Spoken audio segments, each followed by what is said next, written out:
ತಾರಕ್ ಮತ್ತೆ ಆ ಪಾಂಡುವನ ರೂಮಿಗೆ ತಂದ. ಅದನ್ನು ಸೋಫಾ ಮೇಲೆ ಎಸ್ದ. ವಾಪಸ್ ಬೆಡ್ ಹತ್ರ ಬಂದ. ಅವನು ತೀಕ್ಷಣನ ತನ್ನ ಕಡೆ ಎಳ್ಕೊಂಡು ಅವಳನ್ನ ಬಿಗಿಯಾಗಪ್ಪ ಹಿಡಿದು ಅವಳನ್ನೇ ನೋಡ್ತಿದ್ದ. ತೀಕ್ಷ ಮಲಗಿರುವಾಗ ಬಹಳ ಮುಗ್ಧವಾಗಿ ಕಾಣ್ತಿದ್ಲು. ನಿದ್ದೆಯಲ್ಲಿ ಅವಳು ಅಲುಗಾಡತೊಡಗಿದ್ಲು. ತಾರಕ್ನಿಂದ ದೂರ ಸರಿದ್ಲು. ಇನ್ನೊಂದು ಕಡೆ ಮಗ್ಳು ಬದಲಿಸಿ ಮಲಗಿದ್ಲು. ತಾರಕ್ ಅವಳು ಬೆನ್ನಿನ ಕಡೆ ನೋಡ್ದ. ಅವಳನ್ನ ಹಿಂದಿನಿಂದ ಅಪ್ಕೊಂಡು ಅವನು ಕೂಡ ಮಲಗ್ದ. ತೀಕ್ಷ ಮತ್ತು ತಾರಕ್ ಇನ್ನೂ ಮಲಗಿದ್ರು. ಅವರಿಬ್ಬರು ಒಬ್ಬರನ್ನೊಬ್ಬರು ಒಪ್ಕೊಂಡಿದ್ರು. ಕಿಟಕಿಯಿಂದ ಬರ್ತಿದ್ದ ಬಿಸಿಲು ತೀಕ್ಷಾಳ ಮುಖದ ಮೇಲೆ ಬೀಳ್ತಿತ್ತು. ಆದ್ದರಿಂದ ಅವಳ ಮುಖ ಇನ್ನೂ ಹೆಚ್ಚು ಹೊಳೆಯುತ್ತಿತ್ತು. ಜೋರು ಬಿಸಿಲಿನ ಕಾರಣ ತೀಕ್ಷಾಳ ನಿದ್ದೆ ಬಿಟ್ಟಿತ್ತು. ಅವಳು ನಿಧಾನವಾಗಿ ಕಣ್ಬಿಟ್ಲು. ಅವಳು ಮಗ್ಲು ಬದಲಿಸಲು ಪ್ರಯತ್ನಿಸಿದ್ಲು. ಆದರೆ ಸ್ವಲ್ಪ ಅಲುಗಾಡಿದ ತಕ್ಷಣ ಅವಳ ಇಡೀ ಶರೀರದಲ್ಲಿ ನೋವು ಕಾಣಿಸ್ಕೊಂತು. ಅವಳ ಬಾಯಿಂದ ಶಬ್ದ ಹೊರ ಬಂತು. ತೀಕ್ಷಾಳ ನೋಟ ತಾರಕ್ ಮೇಲೆ ಬಿತ್ತು. ಅವನಿನ್ನೂ ಮಲಗಿದ್ದ. ತೀಕ್ಷೆ ಎದ್ದು ಕೂತ್ಕೊಳ್ಳೋದಕ್ಕೆ ಹೋದ್ಲು. ಮತ್ತೊಮ್ಮೆ ಅವಳ ಬಾಯಿಂದ ನೋವಿನ ಶಬ್ದ ಬಂತು. ಅವಳು ತನ್ನ ಸೊಂಟವನ್ನು ಸವರ್ಕೊಂಡ್ಳು. ಅವಳಿಡೀ ಶರೀರದಲ್ಲಿ ತೀವ್ರವಾದ ನೋವು. ತೀಕ್ಷ ತನ್ನ ಶರೀರನೊಮ್ಮೆ ನೋಡಿಕೊಂಡು ಅದರ ಸ್ಥಿತಿ ಬಹಳ ಕೆಟ್ಟದಾಗಿತ್ತು. ಅವಳು ತನ್ನೊಳಗೆ ಬಹಳ ಸುಸ್ತು ಮತ್ತು ಅಶಕ್ತತೆಯನ್ನು ಅನುಭವಿಸ್ತಿದ್ಲು. ಅವಳು ಹೊದಿಕೆಯನ್ನು ಪಕ್ಕಕ್ಕೆ ಸರಿಸಿದ್ಲು ಮತ್ತು ಬೆಡ್ನಿಂದ ಎದ್ಲು. ಅವಳ ನೋಟ ಬಾಲ್ಕನಿಯ ಕಡೆ ಹೋಯಿತು. ಬಾಲ್ಕನಿಯ ಬಾಗಿಲು ತೆರೆದಿತ್ತು. ಇದನ್ನು ನೋಡಿ ಅವಳಿಗೆ ಮೊದಲು ಆಶ್ಚರ್ಯ ಆಯಿತು. ಮರುಕ್ಷಣವೇ ಅವಳ ಕಣ್ಣುಗಳು ಹೊಳೆಯತೊಡಗಿದ್ವು. ಅವಳ ಮುಖದಲ್ಲಿ ಒಂದು ದೊಡ್ಡ ನಗು ಮೂಡಿತು. ಅವಳು ತಕ್ಷಣ ಬೆಡ್ನಿಂದ ಕೆಳಗಿಳಿದ್ಲು ಮತ್ತು ಬಾಲ್ಕನಿ ಕಡೆ ನಡೆಯತೊಡಗಿದ್ಲು. ಅವಳ ಕಾಲುಗಳು ನಡುಗ್ತಿದ್ವು. ಅವಳಿಗೆ ನಡೆಯೋದಕ್ಕೆ ಬಹಳ ಕಷ್ಟ ಆಗ್ತಿತ್ತು. ಆದರೆ ಅವಳು ಅದೆಲ್ಲವನ್ನ ಲೆಕ್ಕಿಸದೆ ಬಾಲ್ಕನಿ ಕಡೆ ಹೋದ್ಲು. ತೀಕ್ಷ ತಾರಕ್ನ ಶರ್ಟ್ ಧರಿಸ್ಕೊಂಡು ಬಾಲ್ಕನಿಗೆ ಹೋದ್ಲು. ತೀಕ್ಷ ಬಾಲ್ಕನಿಯಿಂದ ಕೆಳಗಿನ ನೋಟವನ್ನು ನೋಡಿದ್ಲು. ಅವಳ ಮುಖ ಅರಳಿತು. ಬಾಲ್ಕನಿಯಿಂದ ಅರಮನೆಯ ಹಿಂಭಾಗದ ನೋಟ ಕಾಣಿಸ್ತಿತ್ತು. ಅರಮನೆಯ ಹಿಂಬದಿಯಲ್ಲಿ ಒಂದು ಸ್ವಿಮ್ಮಿಂಗ್ ಪೂಲ್ ಇತ್ತು. ಇದು ಬಹಳ ದೊಡ್ಡದಾಗಿತ್ತು. ತೀಕ್ಷ ಎಲ್ಲವನ್ನು ಬಹಳ ಕುತೂಹಲದಿಂದ ನೋಡ್ತಿದ್ಲು. ಅಷ್ಟರಲ್ಲಿ ತೀಕ್ಷಾಗೆ ಯಾರೋ ಹಿಂದಿನಿಂದ ತನ್ನನ್ನು ಅಪ್ಕೊಂಡಿದ್ದಾರೆ ಅನ್ನಿಸ್ತು. ತೀಕ್ಷ ಗಾಬರಿಯಾದ್ಲು. ಆದರೆ ಮರುಕ್ಷಣವೇ ಅವಳು ಸುಮ್ಮನಾದ್ಲು. ತಾರಕ್ ಅವಳ ಹೆಗಲ ಮೇಲೆ ತನ್ನ ಗಲ್ಲವನ್ನಿಟ್ಟು ಹಿಂದಿನಿಂದ ಅಪ್ಕೊಳ್ತಾ ಗುಡ್ ಮಾರ್ನಿಂಗ್. ತೀಕ್ಷ ಸುಮ್ಮನಿದ್ಲು. ತೀಕ್ಷ ಅತಿಯಾಗಿ ಸುಮ್ಮನಿರೋದನ್ನು ಕಂಡು ತಾರಕ್ ಗಮನಿಸ್ದ. ತಾರಕ್ ತೀಕ್ಷಾಳ ಕೆನ್ನೆ ಕಚ್ತಾ ಅಂದ, ನೀನಿಲ್ಲೇನು ಮಾಡ್ತಿದ್ಯಾ? ತೀಕ್ಷ ಇನ್ನು ಮೌನವಾಗಿ ನಿಂತಿದ್ಲು. ಈಗ ತಾರಕ್ನ ಹುಬ್ಬುಗಳು ಸುಕ್ಕುಗುಟ್ಟಿದ್ವು. ತಾರಕ್ ತೀಕ್ಷಳನ್ನು ತನ್ನ ಕಡೆ ತಿರುಗಿಸ್ತಾ ತೀಕ್ಷ ತಲೆ ತಗ್ಸಿದ್ಲು. ತಾರಕ್ ಅವಳ ಗಲ್ಲ ಹಿಡಿದು ಮುಖವನ್ನು ಮೇಲು ಮಾಡಿ ಅವಳ ಕಣ್ಣುಗಳಲ್ಲಿ ನೋಡ್ದ. ಅವಳ ಕಣ್ಣಲ್ಲಿ ನೀರಿತ್ತು. ನೀನು ನನ್ನನ್ನು ಯಾಕೆ ಬಂದಿಸಿಟ್ಟಿದ್ಯಾ? ತಾರಕ್ನ ಮುಖದ ಭಾವನೆಗಳು ಇನ್ನೂ ಕಠೋರಾದವು. ಅವಳ ಗಲ್ಲದ ಮೇಲಿನ ಅವನ ಹಿಡಿತ ಬಿಗಿಯಾಯಿತು. ತೀಕ್ಷಾಳ ಕಣ್ಣೀರು ಕೆನ್ನೆ ಮೇಲೆ ಜಾರ್ತು. ತಾರಕ್ ಕಠಿಣ ಧ್ವನಿಯಲ್ಲಂದ, ಯಾಕಂದರೆ ನೀನು ನನ್ನವಳು. ತೀಕ್ಷ ಮೌನ ಆದ್ಲು. ತಾರಕ್ ತನ್ನ ಮುಖವನ್ನು ಅವಳ ಕುತ್ತಿಗೆ ಹತ್ರ ತಂದ. ತೀಕ್ಷ ಕಣ್ಣು ಮುಚ್ಚಿಕೊಂಡು ತಾರಕ್ ಹಿಂದಿನಿಂದ ಅವಳ ಕೂದಲನ್ನು ಹಿಡಿದು ಅವಳ ಕುತ್ತಿಗೆ ಮೇಲೆ ಮುತ್ತಿಡೋದಕ್ಕೆ ಶುರು ಮಾಡ್ದ. ಅವನು ತೀಕ್ಷಾಳನ್ನು ಜೋರಾಗಿ ಕಚ್ಚಿದ. ತಾರಕ್ ಅವಳನ್ನ ಆವೇಶದಿಂದ ಚುಂಬಿಸಲು ಶುರು ಮಾಡ್ದ. ತೀಕ್ಷಾಳ ಕೂದಲಿನ ಮೇಲಿನ ಅವನ ಹಿಡಿತ ಬಿಗಿಯಾಯಿತು. ತೀಕ್ಷಾಳ ಕಣ್ಣು ಮುಚ್ಚಿದ್ವು. ತೀಕ್ಷ ತನ್ನನ್ನು ನಿರ್ಲಕ್ಷಿಸೋದಕ್ಕೆ ಪ್ರಯತ್ನಿಸಿದಾಳೆ. ತಾರಕ್ನ ವರ್ತನೆ ಇನ್ನೂ ಕಠಿಣ ಆಯಿತು. ಹಠಾತ್ತನೆ ಅವನ ಮುಖದಲ್ಲಿ ಕ್ರೂರವಾದ ನಗು ಮೂಡಿತು. ತೀಕ್ಷಾಳ ಉಸಿರಾಟದ ವೇಗ ಹೆಚ್ಚಾಯಿತು. ತಾರಕ್ ತೀಕ್ಷಾಳ ಕುತ್ತಿಗೆಯನ್ನು ಕಚ್ಚಿದ. ತೀಕ್ಷಾಳ ಬಾಯಿಂದ ನೋವಿನ ಶಬ್ದ. ತಾರಕ್ ಅವಳ ಸೌಂದರ್ಯವನ್ನು ಆಸ್ವಾದಿಸ್ದ. ಈಗ ತೀಕ್ಷಾಳ ಕೆನ್ನೆಗಳು ಉರಿಯತೊಡಗಿದ್ವು. ಅವಳ ಉಗುರುಗಳು ತಾರಕ್ನ ಭುಜದೊಳಗೆ ಇಳಿಯತೊಡಗಿದ್ವು. ಅವನ ಬಲಿಷ್ಠವಾದ ಸ್ನಾಯುಗಳು ತೀಕ್ಷಾಳ ಮೇಲೆ ಹಾವಿಯಾಗ್ತಿದ್ವು. ತಾರಕ್ನ ಚಲನೆಗಳು ಬಹಳ ಕಠಿಣವಾಗಿದ್ವು. ತೀಕ್ಷ ನೋವಿನಿಂದ ಪ್ಲೀಸ್. ಆದರೆ ಈಗ ತಾರಕ್ ನಿಯಂತ್ರಣ ಕಳ್ಕೊಂಡಿದ್ದ. ತೀಕ್ಷ ಕೂಡ ಇದನ್ನು ಅನುಭವಿಸ್ತಿದ್ಲು. ತೀಕ್ಷ ತನ್ನ ಕಣ್ಬಿಟ್ಲು. ಅವಳು ಅಕ್ಕಪಕ್ಕ ನೋಡಿದ್ಲು, ಯಾರಾದರೂ ನಮ್ಮ ನೋಡ್ತಿದ್ದಾರಾ ಅಂತ. ಅವಳಿಗೆ ಬಹಳ ಮುಜುಗರ ಆಗ್ತಿತ್ತು. ಅವಳು ಮೇಲಿಂದ ಕೆಳಗವರೆಗೆ ಕೆಂಪಾಗಿದ್ಲು ನಾಚಿಕೆಯಿಂದ. ಅವಳು ಮನಸ್ಸಲ್ಲಿ ಅಂದ್ಕೊಂಡ್ಳು, ಈ ಮನುಷ್ಯ ಯಾವಾಗ ಬೇಕಾದರೂ ಎಲ್ಲಾದರೂ ಶುರು ಮಾಡಿಬಿಡ್ತಾನೆ. ಹಠಾತ್ತನೆ ತಾರಕ್ ನೇರವಾಗಿ ನಿಂತ. ಅವನು ತೀಕ್ಷಾಳ ಕೆಂಪಾಗಿನ ಮುಖದ ಕಡೆ ನೋಡ್ದ. ತಾರಕ್ ತೀಕ್ಷಾಳನ್ನ ಎತ್ಕೊಂಡ. ತಾರಕ್ ಅವಳನ್ನ ಬಾತ್ರೂಮ್ ಕರ್ಕೊಂಡು ಹೋದ. ತೀಕ್ಷಾಳನ್ನ ಬಾತ್ಟಬ್ನಲ್ಲಿ ಮಲಗಿಸ್ದ. ಬಾತ್ಟಬ್ ತಾನಾಗೆ ನೀರಿನಿಂದ ತುಂಬಿಕೊಳ್ತು. ಈಗ ಅವಳಿಗೆ ಹಿತ ಅನ್ನಿಸ್ತು. ಹಠಾತ್ತನೆ ಅವಳು ತಾರಕ್ನನ್ನು ನೋಡಿದ್ಲು.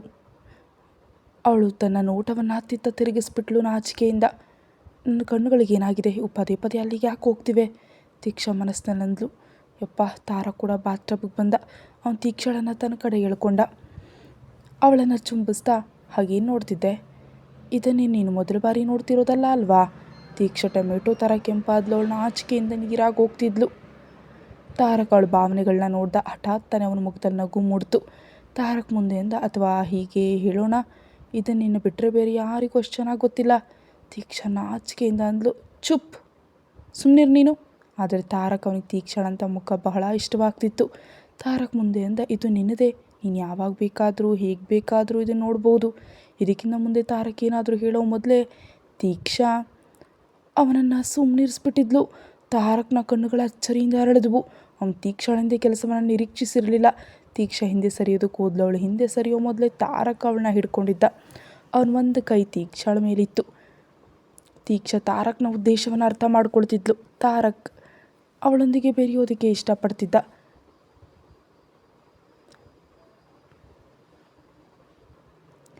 ಇಬ್ಬರು ಕೂಡ ಪರಸ್ಪರ ಬೆರೆತರು. ಆ ಸಮಯದಲ್ಲಿ ಇಬ್ಬರ ಕಣ್ಣುಗಳು ಸೇರಿದ್ವು. ತೀಕ್ಷ ತಕ್ಷಣ ತನ್ನ ನೋಟವನ್ನು ಬೇರೆ ಕಡೆ ತಿರುಗಿಸಿದ್ಲು. ಅವಳು ಪೂರ್ತಿ ಕೆಂಪಗಾಗಿದ್ಲು. ತಾರಕ್ ಅವಳ ಮುಖವನ್ನು ತನ್ನ ಕಡೆ ಮಾಡಿಕೊಂಡು ಅವಳೊಂದಿಗೆ ಮತ್ತೆ ಸೇರ್ದ. ಸ್ವಲ್ಪ ಹೊತ್ತಿನಲ್ಲೇ ಇವರ ಧ್ವನಿ ಕೇಳಿಸ್ತಿತ್ತು. ಅವಳಿಗೆ ಗೊತ್ತಿತ್ತು ತಾರಕ್ ಅಷ್ಟು ಬೇಗ ತಣ್ಣಗಾಗೋದಿಲ್ಲ ಅಂತ. ಬಹಳ ಸಮಯ ಕಳೀತು. ತಾರಕ್ ನಿಲ್ಲಿಸೋ ಹೆಸರನ್ನೇ ಎತ್ತುತ್ತಿರಲಿಲ್ಲ. ಈಗ ತೀಕ್ಷಾಗಿನ ಸಹಿಸೋದಕ್ಕೆ ಸಾಧ್ಯ ಆಗಲಿಲ್ಲ. ಅವಳು ತಾರಕ್ನ ತಳ್ಳೋದಕ್ಕೆ ಪ್ರಯತ್ನಿಸಿದ್ಲು. ಆದರೆ ತಾರಕ್ ಅವಳನ್ನ ಮತ್ತೆ ಹಿಡ್ಕೊಂಡ. ಮತ್ತೆ ಅವಳನ್ನು ಆವರಿಸ್ಕೊಂಡ. ಬಾತ್ ಟಬ್ನಲ್ಲಿ ನೀರಿನ ಸದ್ದು ಕೇಳಿಸತೊಡಗ್ತು. ತೀಕ್ಷ ಮನಸ್ಸಲ್ಲಿ ಅಂದ್ಕೊಂಡ್ಲು, ಗೊತ್ತಿಲ್ಲ ಇವನು ಯಾವ ಮಣ್ಣಿಂದ ಆಗಿದ್ದಾನೋ. ಈ ಮನುಷ್ಯನಿಗೆ ಸುಸ್ತನ್ನೋದೇ ಇಲ್ವಾ. ಸ್ವಲ್ಪ ಸಮಯದ ನಂತರ ಬಾತ್ರೂಮಿನ ವಾತಾವರಣ ಶಾಂತ ಆಯಿತು. ತೀಕ್ಷಾ ಬಾತ್ ಟಬ್ನಲ್ಲಿ ಪ್ರಜ್ಞೆ ಇಲ್ಲದಂತೆ ಬಿದ್ದಿದ್ಲು. ಅವಳ ಕಣ್ಣುಗಳು ಅರ್ಧ ಮುಚ್ಚಿದ್ವು. ಅದರಿಂದ ಸ್ಪಷ್ಟವಾಗಿ ತಿಳಿತಿತ್ತು ಅವಳು ಬಹಳ ಸುಸ್ತಾಗಿದ್ದಾಳೆ ಅಂತ. ಅಲ್ಲಾಡುವಷ್ಟು ಶಕ್ತಿಯು ಅವಳಲ್ಲಿರಲಿಲ್ಲ. ತೀಕ್ಷಾಗನ್ನಿಸ್ತು ಯಾರೋ ಅವಳ ಶಕ್ತಿಯ ಪ್ರತಿ ಹನಿಯನ್ನು ಹೀರ್ಕೊಂಡಿದ್ದಾರೆ ಅಂತ. ತಾರಕ್ ಅವಳನ್ನ ಎತ್ತಿ ತನ್ನ ಮಡಿಲಲ್ಲಿ ಕೂರಿಸ್ಕೊಂಡ. ತೀಕ್ಷಾ ನೋವಿನಿಂದ ಶಬ್ದ ಮಾಡಿದ್ಲು. ತಾರಕ್ ತೀಕ್ಷಳ ಕೆನ್ನೆಗಳನ್ನ ಸವರ್ತಾ, ಹಸಿವಾಗಿದೆಯಾ? ಹ್ಞೂ ಅಂತ ಉತ್ತರಿಸಿದ್ಲು. ತೀಕ್ಷಾಗೆ ನಿದ್ದೆ ಬರ್ತಿತ್ತು. ಯಾಕಂದರೆ ತಾರಕ್ ಅವಳನ್ನ ಬಹಳ ಸುಸ್ತಾಗುವಂತೆ ಮಾಡಿದ್ದ. ಅವಳೊಂದು ತಲೆಯನ್ನು ತಾರಕ್ ಎದೆ ಮೇಲಿಟ್ಲು. ನಂತರ ಕಣ್ಣು ಮುಚ್ಚಿದ್ಲು. ತಾರಕ್ ಅವಳ ಕೂದಲನ್ನು ಸವರ್ತಾ, ಇವತ್ತು ರಾತ್ರಿ ನಾವು ಒಂದು ಪಾರ್ಟಿಗೆ ಹೋಗ್ತಿದ್ದೀವಿ, ಅದಕ್ಕೆ ನೀನು ತಯಾರಾಗಿರು. ತೀಕ್ಷಾ ತನ್ನ ಕಣ್ಣು ಬಿಟ್ಲು. ತಾರಕ್ನ ಕಡೆ ನೋಡಿದ್ಲು. ಅವಳ ಕಣ್ಣುಗಳು ಏನು ಕೇಳ್ತಿದ್ವು ಅಂದರೆ, ನಿಜವಾಗ್ಲೂ ನಾನು ಕೂಡ ಪಾರ್ಟಿಗೆ ಹೋಗ್ತಿದ್ದೀನಾ? ತಾರಕ್ ತನ್ನ ತಲೆ ಅಲ್ಲಾಡಿಸ್ದ. ತೀಕ್ಷಾಳ ಕಣ್ಣುಗಳು ಹೊಳೆದವು. ತೀಕ್ಷಾ ಮತ್ತೆ ತಾರಕ್ ಎದೆ ಮೇಲೆ ತಲೆ ಇಟ್ಲು. ಅವಳು ಕಣ್ಣು ಮುಚ್ಚಿದ್ಲು. ಆದರೆ ಅವಳ ತುಟಿಗಳ ಮೇಲೆ ಒಂದು ವಿಚಿತ್ರವಾದ ನಗು ಇತ್ತು. ಅದನ್ನು ತಾರಕ್ ನೋಡಲಾಗಲಿಲ್ಲ. ಇವರಿಬ್ಬರು ಇನ್ನೂ ಬಾತ್ ಟಬ್ನಲ್ಲೇ ಕೂತಿದ್ರು. ಅವಳು ಕಣ್ಣುಗಳು ಮುಚ್ಚಿದ್ವು. ಅವಳು ಬಹಳ ಸುಸ್ತಾಗಿದ್ಲು. ತಾರಕ್ ಗಮನಿಸಿದ ತೀಕ್ಷಾ ಮಲಗಿದಾಳೆ ಅಂತ. ತಾರಕ್ ಅವಳು ಮಲಗಿರೋ ಮುಖವನ್ನು ನೋಡತೊಡಗ್ದ. ಮಲಗಿದ್ದಾಗ ತೀಕ್ಷಾ ಬಹಳ ಮುದ್ದಾಗಿ ಕಾಣ್ತಿದ್ಲು. ಅವಳನ್ನು ವಾಪಸ್ ರೂಮಿಗೆ ಕರ್ಕೊಂಡು ಬಂದು ಅವಳನ್ನ ಬೆಡ್ ಮೇಲೆ ಮಲಗಿಸ್ದ. ಅವಳಿಗೆ ಬಟ್ಟೆ ಹಾಕಿ ಮತ್ತು ಅವಳನ್ನ ಹೊದಿಕೆಯಿಂದ ಮುಚ್ಚಿದ. ತಾರಕ್ ತನ್ನ ಆಫೀಸ್ ಸೂಟ್ ಧರಿಸ್ದ ಮತ್ತು ರೂಮ್ನಿಂದ ಹೊರಗೆ ಹೋದ. ಸಂಜೆ ಸಮಯ. ತೀಕ್ಷಾ ನಿದ್ದೆ ಬಿಡ್ತು. ಅವಳಿಗೆ ಎದ್ದು ಕೂದಲು. ಅವಳಿಗೆ ಮೈಯೆಲ್ಲ ಸುಸ್ತು ಅನ್ನಿಸ್ತಿತ್ತು. ಅವಳು ಹತ್ತಿತ್ತ ಕಣ್ಣು ಹಾಯಿಸಿದ್ಲು. ರೂಮ್ನಲ್ಲಿ ಯಾರೂ ಇರಲಿಲ್ಲ. ಅವಳು ನೋಟ ಡ್ರೆಸ್ಸಿಂಗ್ ಟೇಬಲ್ ಮೇಲೆ ಹೋಯಿತು. ಅಲ್ಲೊಂದು ಬಾಕ್ಸ್ ಇತ್ತು. ತೀಕ್ಷಾ ಬೆಡ್ನಿಂದ ಎದ್ಲು. ಅವಳು ಡ್ರೆಸ್ಸಿಂಗ್ ಟೇಬಲ್ ಹತ್ರ ಬಂದಳು. ಅವಳು ಬಾಕ್ಸ್ ಎತ್ಕೊಂಡ್ಳು. ಮೊದಲು ಇದು ಇಲ್ಲಿರಲಿಲ್ಲ. ಯಾವ ಯೋಚನೆಗೆ ಬಿದ್ದಳು. ಆ ಬಾಕ್ಸ್ ತೆರಿಬೇಕು ಅಥವಾ ಬೇಡವೋ? ಒಂದು ವೇಳೆ ಇದರಲ್ಲಿ ಏನಾದರೂ ಮುಖ್ಯವಾದಿದ್ದರೆ, ಒಂದು ವೇಳೆ ತಾರಕ್ ಕೋಪ ಬಂದರೆ? ಅವಳು ಸುಮ್ಮನೆ ಬಾಕ್ಸನ್ನು ವಾಪಸ್ ಜಾಗದಲ್ಲಿ ಇಟ್ಲು. ಅವಳು ಬಾತ್ರೂಮ್ಗೆ ಹೋದ್ಲು. ಸ್ವಲ್ಪ ಹೊತ್ತಿನಲ್ಲಿ ಅವಳು ವಾಪಸ್ ಬಂದಳು. ಅವಳು ಬೆಡ್ ಮೇಲೆ ಕೂತ್ಲು. ಅವಳಿಗೆ ಏನು ಮಾಡಬೇಕಂತ ತಿಳಿತಿರಲಿಲ್ಲ. ಅವಳು ಕಿಟಕಿಯಿಂದ ಹೊರಗೆ ನೋಡಿದ್ಲು. ಸಂಜೆ ಆಗಿತ್ತು. ತೀಕ್ಷಾಗೆ ನೆನಪಾಯಿತು ತಾರಕ್ ಅವಳಿಗೆ ತಯಾರಾಗೋದಕ್ಕೆ ಹೇಳಿದ್ದ. ಅವಳೇನು ನೋಡಲಿ ಅಂತ ಯೋಚಿಸ್ತಾ ಇದ್ಲು. ಅಷ್ಟರಲ್ಲಿ ರೂಮಿನ ಬಾಗಿಲು ತೆರೀತು. ಒಳಗೆ ಆನಾ ಬಂದಳು. ಅವಳು ತೀಕ್ಷಾಗೆ ಶುಭ ಹಾರೈಸಿದ್ಲು ಮತ್ತು ಅವಳ ಕೈಯಲ್ಲಿದ್ದ ಫೋನನ್ನು ತೀಕ್ಷಾಳ ಕಡೆ ಕೊಡ್ತಾ ಅಂದ್ಲು, ಮ್ಯಾಮ್, ಬಾಸ್ ನಿಮ್ಮ ಜೊತೆ ಏನೋ ಮಾತಾಡಬೇಕಂತೆ. ತೀಕ್ಷಾ ಫೋನ್ ತಗೊಂಡ್ಳು. ಅವಳು ಫೋನ್ ಕಿವಿ ಹತ್ರ ಇಟ್ಕೊಂಡ್ಳು. ಫೋನ್ನ ಇನ್ನೊಂದು ಕಡೆಯಿಂದ ಧ್ವನಿ ಬಂತು. ಡ್ರೆಸ್ಸಿಂಗ್ ಟೇಬಲ್ ಮೇಲೆ ನಿನಗಾಗಿ ಒಂದು ಬಾಕ್ಸ್ ಇಟ್ಟಿದ್ದೀನಿ. ಅದರಲ್ಲಿ ನಿನಗಾಗಿ ಏನೋ ಇದೆ. ಅದನ್ನು ಹಾಕೊಂಡು ತಯಾರಾಗಿರು. ನಾನು 30 ನಿಮಿಷದಲ್ಲಿ ಬರ್ತಿದ್ದೀನಿ. ನಾನೇ ಬಂದು ನಿನ್ನ ಪಿಕ್ ಮಾಡ್ತೀನಿ. ತೀಕ್ಷಾ ಹ್ಞೂ ಅಂದ್ಲು. ಇನ್ನೊಂದು ಕಡೆಯಿಂದ ಫೋನ್ ಕಟ್ಟಾಯಿತು. ತೀಕ್ಷಾ ಫೋನ್ ವಾಪಸ್ ಕೊಟ್ಲು. ಆನಾ ರೂಮಿನಿಂದ ಹೊರಗೆ ಹೋದ್ಲು. ತೀಕ್ಷಾ ತಯಾರಾಗೋದಕ್ಕೆ ಶುರು ಮಾಡಿದ್ಲು. ಸ್ವಲ್ಪ ಹೊತ್ತಿನ ನಂತರ ರೂಮಿನ ಬಾಗಿಲು ಮತ್ತೆ ತೆರೀತು. ಒಳಗೆ ತಾರಕ್ ಬಂದ. ಅವನು ಕಪ್ಪು ಬಣ್ಣದ ಸೂಟ್ ಧರಿಸಿದ್ದ. ಅವನು ಅದರಲ್ಲಿ ಬಹಳ ಹ್ಯಾಂಡ್ಸಮಾಗಿ ಕಾಣ್ತಿದ್ದ. ಅವನ ಮುಖದಲ್ಲಿ ಯಾವಾಗಲೂ ಇರುವಂತೆ ಯಾವುದೇ ಭಾವನೆಗಳಿರಲಿಲ್ಲ. ತಾರಕ್ ನೋಟ ತೀಕ್ಷಾಳ ಮೇಲೆ ಬಿತ್ತು. ಅವಳು ಎದುರುಗಡೆ ನಿಂತಿದ್ಲು. ಹಾಗಾಗಿ ಅವನಿಗೆ ಅವಳ ಮುಖ ಕಾಣಲಿಲ್ಲ. ತಾರಕ್ ರೂಮಿನ ಒಳಗೆ ಬಂದ. ತೀಕ್ಷಾಗ ರೂಮ್ನಲ್ಲಿ ಯಾರೋ ಇದ್ದಾರೆ ಅನ್ನಿಸ್ತು. ಅವಳು ತಿರುಗಿದ್ಲು. ಅವಳ ನೋಟ ತಾರಕ್ ಮೇಲೆ ಬಿತ್ತು. ತಾರಕ್ ಕಣ್ಣು ಬಿಡದೆ ತೀಕ್ಷಾಳನ್ನೇ ನೋಡ್ತಿದ್ದ. ರೆಪ್ಪೆ ಕೂಡ ಮಿಟುಕಿಸ್ತಿರ್ಲಿಲ್ಲ. ಅವಳನ್ನು ಮೇಲಿನಿಂದ ಕೆಳವರೆಗೆ ನೋಡ್ತಿದ್ದ. ತೀಕ್ಷಾ ಕೆಂಪು ಬಣ್ಣದ ಸೀರೆಯನ್ನು ಉಟ್ಟಿದ್ಲು. ಅದು ಬಹಳ ಸ್ಟೈಲಿಶ್ ಆಗಿತ್ತು. ಅವಳು ಅದರಲ್ಲಿ ಬಹಳ ಸುಂದರವಾಗಿ ಕಾಣ್ತಿದ್ಲು. ಯಾವುದೋ ಗುಲಾಬಿ ಹೂವಿನ ಹಾಗೆ ಸ್ಲೀವ್ಲೆಸ್ ಬ್ಲೌಸ್. ಅವಳ ಮೇಲಿನ ದಾರಗಳಿದ್ವು. ಅವಳ ಸಣ್ಣ ಸೊಂಟ ಕಾಣಿಸ್ತಿತ್ತು. ಅವಳ ಶರೀರ ಸೀರೆಯಲ್ಲಿ ಇನ್ನೂ ಅಂದವಾಗಿ ಕಾಣ್ತಿತ್ತು. ಅವಳ ಮುಖದಲ್ಲಿ ಒಂದು ಬೇರೆಯದೇ ಹೊಳಪಿತ್ತು. ಅವಳ ಆಳವಾದ ಕಣ್ಣುಗಳು. ಅವಳ ತುಟಿಗಳ ಮೇಲೆ ಕೆಂಪು ಲಿಪ್ಸ್ಟಿಕ್. ತೀಕ್ಷಳ ತುಟಿಗಳ ಕೆಳಭಾಗದಲ್ಲಿ ಒಂದು ಸಣ್ಣ ಕಪ್ಪು ಮಚ್ಚೆ ಇತ್ತು. ಅದು ಅವಳ ಸುಂದರತೆಯನ್ನು ಇನ್ನೂ ಹೆಚ್ಚು ಮಾಡ್ತಿತ್ತು. ಅವಳ ಕೆನ್ನೆಗಳನ್ನು ಸವರ್ತಿದ್ದ ಕೂದಲುಗಳು, ಅವಳ ಕಿವಿಯಲ್ಲಿ ಆಭರಣಗಳು. ನಿಜವಾಗಿ ತೀಕ್ಷ ನೈಸರ್ಗಿಕ ಸುಂದರಿ. ಅವಳಿಗೆ ಮೇಕಪ್ನ ಅವಶ್ಯಕತೆ ಇರಲಿಲ್ಲ. ತಾರಕ್ ರೆಪ್ಪೆ ಮಿಟುಕಿಸ್ದೆ ಅವಳನ್ನ ನೋಡ್ತಿದ್ದ. ತಾರಕ್ ಹಾಗೆ ನೋಡೋದ್ರಿಂದ ತೀಕ್ಷಾಗೆ ಸ್ವಲ್ಪ ಮುಜುಗರ ಆಯಿತು. ತೀಕ್ಷಾ ಕೇಳಿದ್ಲು, ನಾನು ಚೆನ್ನಾಗಿ ಕಾಣ್ತಿಲ್ವಾ? ತಾರಕ್ ಏನೂ ಹೇಳಿಲ್ಲ. ಅವನ ಹೆಜ್ಜೆಗಳು ತಾನಾಗೆ ತೀಕ್ಷಾ ಕಡೆ ನಡೆದವು. ಅವನು ತೀಕ್ಷಾಳ ಮುಖ ಹಿಡಿದ ಚುಂಬಿಸೋದಕ್ಕೆ ಶುರು ಮಾಡ್ದ. ತಾರಕ್ ಅವಳನ್ನ ಆಳವಾಗಿ ಚುಂಬಿಸ್ತಿದ್ದ. ಅವನು ತೀಕ್ಷಾಳ ಹಣೆ ಮೇಲೆ ಮುತ್ತಿಟ್ಟ. ತೀಕ್ಷಾಳ ಎರಡೂ ಕೆನ್ನೆಗಳಿಗೆ ಮುತ್ತಿಟ್ಟು ಆಮೇಲೆ ಅದೇ ರೀತಿ ಮುಂದುವರಿಸ್ದ. ಇದರಿಂದ ಅವನ ತುಟಿಗೂ ಲಿಪ್ಸ್ಟಿಕ್ ಅಂಟ್ಕೊಂತು. ತೀಕ್ಷಾ ಅಂದ್ಲು, ಅದು ಅದು ಅವಳು ಮಾತಾಡೋದಕ್ಕೆ ಸ್ವಲ್ಪ ತಡಬಡಾಯಿಸಿದ್ಲು. ನಿಮ್ಮ ತುಟಿಗಳ ಮೇಲೆ ನನ್ನ ಲಿಪ್ಸ್ಟಿಕ್ ಅಂಟ್ಕೊಂಡಿದೆ. ಇಷ್ಟು ಹೇಳಿ ಅವಳು ನಾಚಿಕೆ ಪಟ್ಲು. ತೀಕ್ಷಾ ಅಂದ್ಲು, ನಿಲ್ಲಿ, ನಾನು ಕ್ಲೀನ್ ಮಾಡ್ತೀನಿ. ತೀಕ್ಷಾ ಟಿಶ್ಯೂ ಪೇಪರ್ ತೊಗೊಂಡ್ಲು. ತನ್ನ ಕಾಲು ಬೆರಳುಗಳ ಮೇಲೆ ನಿಂತಳು ಮತ್ತು ಮೆಲ್ಲಗೆ ಆ ಲಿಪ್ಸ್ಟಿಕ್ಕನ್ನು ಒರೆಸ್ತಾ ಇದ್ಲು. ತಾರಕ್ ಅವಳು ಸೊಂಟ ಹಿಡ್ಕೊಂಡ. ತಾರಕ್ ಅವಳ ಮುಖವನ್ನು ಬಹಳ ಹತ್ತಿರದಿಂದ ನೋಡ್ತಿದ್ದ. ಅವಳ ಕೆನ್ನೆಗಳಿಗೆ ಮುತ್ತಿಟ್ಟ. ತಾರಕ್ ಮೇಲೆ ಒಂದು ಅಟ್ರಾಕ್ಷನ್ ಆವರಿಸ್ಕೊಂತು. ತೀಕ್ಷಾ ತಾರಕ್ನಿಂದ ದೂರ ಸರಿದ್ಲು. ಅವಳು ಡ್ರೆಸ್ಸಿಂಗ್ ಮಿರರ್ ಹತ್ರ ಹೋದ್ಲು ಮತ್ತು ತನ್ನ ಲಿಪ್ಸ್ಟಿಕ್ ಸರಿ ಮಾಡಿಕೊಂಡು. ತೀಕ್ಷಾ ಹುಟ್ಟಿದ್ದ ಸೀರೆ 7 ಕೋಟಿ ರೂಪಾಯಿದಾಗಿತ್ತು. ತೀಕ್ಷಾಳೆಲ್ಲ ಬಟ್ಟೆಗಳು ಐಷಾರಾಮಿಯಾಗಿದ್ವು. ಪ್ರತಿ ತಿಂಗಳು ಅವಳ ಬಟ್ಟೆಗಳು ಬದಲಾಗ್ತಿದ್ವು. ಅವಳದನ್ನು ಉಡ್ಲಿ ಅಥವಾ ಬಿಡ್ಲಿ, ಅವಳ ಕಬೋರ್ಡ್ ಪ್ರತಿ ತಿಂಗಳು ಬದಲಾಗ್ತಿತ್ತು. ಆದರೆ ತೀಕ್ಷಾಗೆ ಈ ಬಗ್ಗೆ ಯಾವುದೇ ಅರಿವಿರಲಿಲ್ಲ. ತಾರಕ್ ತೀಕ್ಷಾಳ ಕಡೆ ನೋಡ್ತಾ ಅಂದ, ಈಗ ಹೋಗೋಣ. ಸ್ವಲ್ಪ ಹೊತ್ತಿನಲ್ಲಿ ಇಬ್ಬರು ಕಾರ್ನಲ್ಲಿದ್ದರು. ಕಾರ್ ಏಸ್ ಪ್ಯಾಲೇಸ್ಗೆ ಹೊರಡ್ತು. ಪಾರ್ಟಿನ ಅಲ್ಲೇ ಏರ್ಪಡಿಸಲಾಗಿತ್ತು. ಕಾರ್ನಲ್ಲಿ ತಾರಕ್ ಮತ್ತು ತೀಕ್ಷಾ ಕಾರ್ನ ಹಿಂಬದಿಯ ಸೀಟ್ನಲ್ಲಿ ಕೂತಿದ್ರು. ತೀಕ್ಷಾ ಕಿಟಕಿಯಿಂದ ಹೊರಗೆ ನೋಡ್ತಾ ಇದ್ಲು. ತಾರಕ್ ತನ್ನ ಫೋನಲ್ಲಿ ಏನೋ ಮಾಡ್ತಿದ್ದ. ಅವನ ನೋಟ ಪದೇ ಪದೇ ತೀಕ್ಷಾ ಮೇಲೆ ಹೋಗ್ತಿತ್ತು. ಅವಳು ಸತತವಾಗಿ ಕಿಟಕಿಯಿಂದ ಹೊರಗೆ ನೋಡ್ತಿದ್ಲು. ತಾರಕ್ ತೀಕ್ಷಾಳಿಂದ ನಿರ್ಲಕ್ಷ್ಯಕ್ಕೆ ಒಳಗಾಗಿದ್ದೀನಿ ಅಂತ ಅನುಭವಿಸ್ದ. ಅವನ ಹುಬ್ಬುಗಳ ಮೇಲೆ ಏರಿದ್ವು.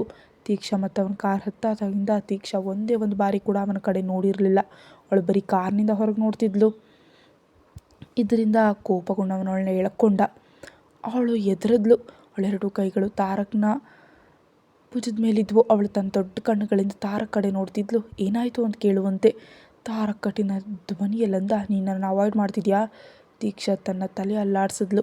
ತಾರಕ್ ತನ್ನ ತಲೆ ತಗ್ಗಿಸ್ದ ಮತ್ತು ತೀಕ್ಷಾಳ ತುಟಿ ಮೇಲೆ ಕಚ್ಚಿದ. ತಾರಕನ್ನ ಇನ್ನೊಮ್ಮೆ ನನ್ನ ಇಗ್ನೋರ್ ಮಾಡಬೇಡ, ಇಲ್ದಿದ್ರೆ ನನಗಿಂತ ಕೆಟ್ಟವನು ಇನ್ನೊಬ್ಬರಿಲ್ಲ. ತೀಕ್ಷಾ ತಲೆ ಅಲ್ಲಾಡಿಸಿದ್ಲು. ಹಠಾತ್ ತಾನೇ ಕಾರ್ ನಿಂತಿತು. ತಾರಕ್ ಅವಳನ್ನ ಬಿಟ್ಟು ಕಾರ್ನಿಂದ ಹೊರಗೆ ಬಂದ.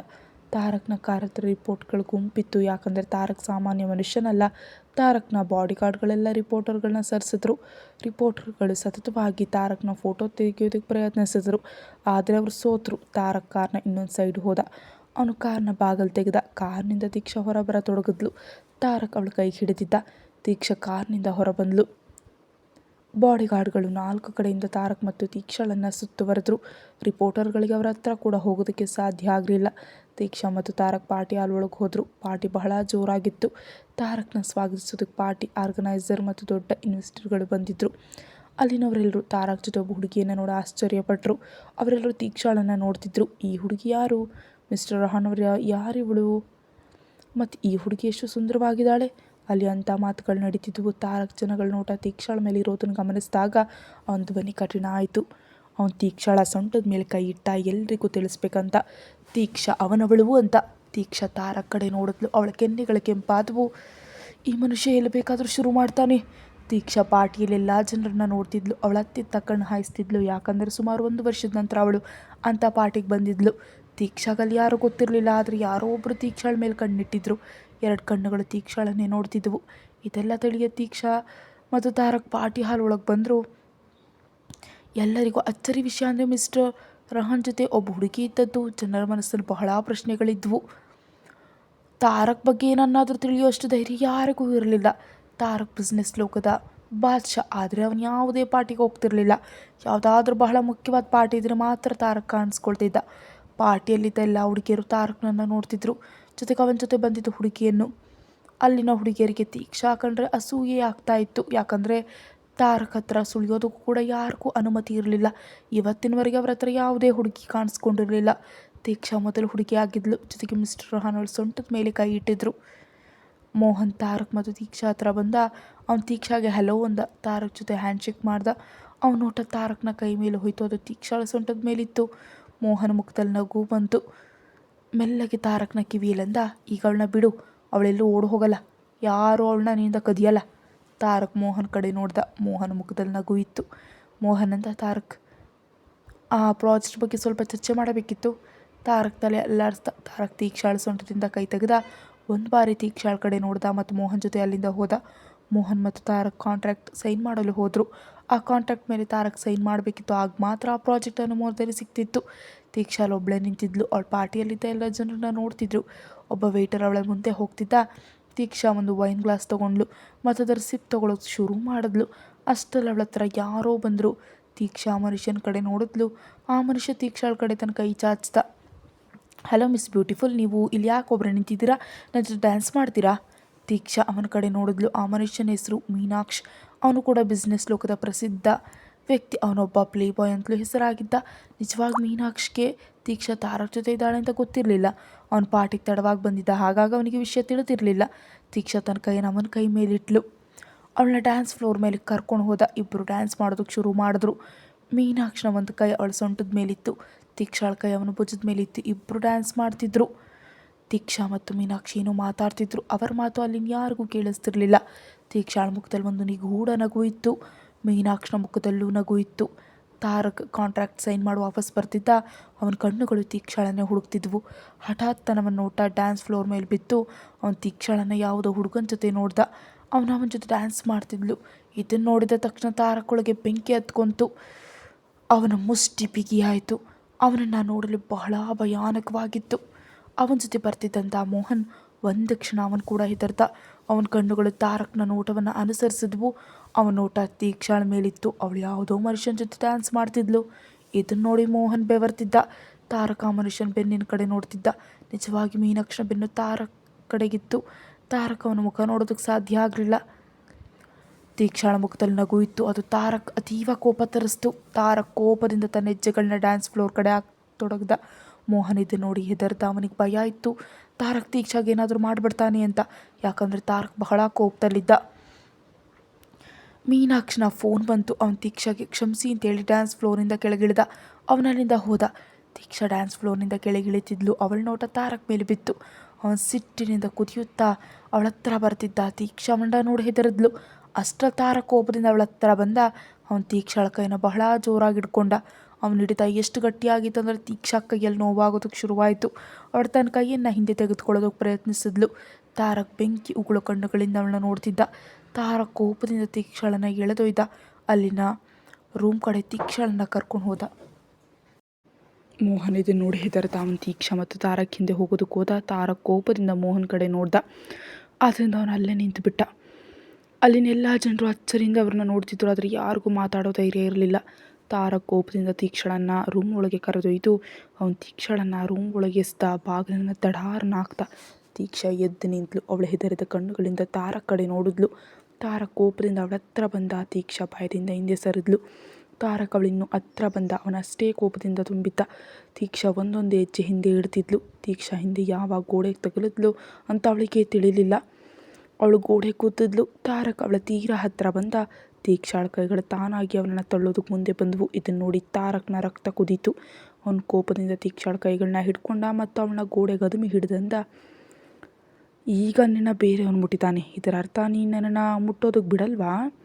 ತೀಕ್ಷಾ ತನ್ನ ತಲೆ ಅಲ್ಲಾಡಿಸಿದ್ಲು. ತಾರಕ್ ಕೋಪದಿಂದ ನಗ್ತಾ ಅಂದ, ನಾನು ನಿನ್ನನ್ನು ಕೇವಲ 2 ನಿಮಿಷ ಒಬ್ಬಳನ್ನೇ ಬಿಟ್ಟೆ, ಅಷ್ಟರಲ್ಲಿ ನೀನು ಬೇರೆ ಮನುಷ್ಯನ ಜೊತೆ ಡ್ಯಾನ್ಸ್ ಮಾಡ್ತಿದ್ಯಾ? ಭಯದಿಂದ ತೀಕ್ಷಾಳ ಗಂಟಲಲ್ಲಿ ಧ್ವನಿ ಹೊರ ಬರ್ತಿಲ್ಲ. ತಾರಕ್ ತನ್ನ ತಲೆ ತಗ್ಗಿಸ್ತಾ ಕೋಪದಿಂದ ತೀಕ್ಷಾಳನ್ನು ಕಚ್ಚಿದ. ತೀಕ್ಷಾಳ ಬಾಯಿಂದ ನೋವಿನ ಶಬ್ದ ಬಂತು. ಅವನು ಬಹಳ ವೈಲ್ಡ್ ಆಗಿದ್ದ. ತೀಕ್ಷಾಳ ಕಣ್ಣುಗಳು ತುಂಬಿ ಬಂದವು. ತೀಕ್ಷಾ ತನ್ನ ಮುಖವನ್ನು ಬೇರೆ ಕಡೆ ತಿರುಗಿಸ್ಕೊಂಡ್ಳು. ತಾರಕ್ನ ಕೋಪದ ಉಸಿರನ್ನು ಅವಳು ತನ್ನ ಕೆನ್ನೆ ಮೇಲೆ ಅನುಭವಿಸ್ತಿದ್ಲು. ತಾರಕ್ ಕೋಪದಿಂದ ಅಂದ, ಏನು ಮಾತಾಡ್ತಿದ್ದೆ ಅವನ ಜೊತೆ? ತೀಕ್ಷಾಳ ಕಡೆಯಿಂದ ಯಾವುದೇ ಉತ್ತರ ಬಾರ್ತಿದ್ದಾಗ ತಾರಕ್ ಇನ್ನೂ ಕೋಪಗೊಂಡ. ಅವನು ಗೋಡೆಗೆ ಜೋರಾಗಿ ಒಂದು ಗುದ್ದು ನೀಡ್ದ. ಇದನ್ನು ನೋಡಿ ತೀಕ್ಷಾ ಹೆದರಿದ್ಲು. ಅವಳು ನಡುಗು. ತಾರಕ್ ಕೋಪದಿಂದ ಅಂದ, ನಿಮ್ಮಿಬ್ಬರ ಮಧ್ಯೆ ಏನು ಮಾತು ನಡೀತು? ತೀಕ್ಷಾ ಅಂದ್ಲು, ಏನಿಲ್ಲ. ತಾರಕ್ ಕೋಪದಿಂದ ನಗ್ತಾ ಅಂದ, ಏನೂ ಇಲ್ವಾ? ಮತ್ತು ನೀನು ಅವನನ್ನು ನೋಡಿ ಯಾಕೆ ನಗ್ತಿದ್ದೆ? ಕಥೆ ಮುಂದುವರಿಯುತ್ತೆ. ಹೆಚ್ಚಿನ ವೀಡಿಯೋಗಾಗಿ ಚಾನಲ್ಗೆ ಸಬ್ಸ್ಕ್ರೈಬ್ ಮಾಡಿ. Thank you.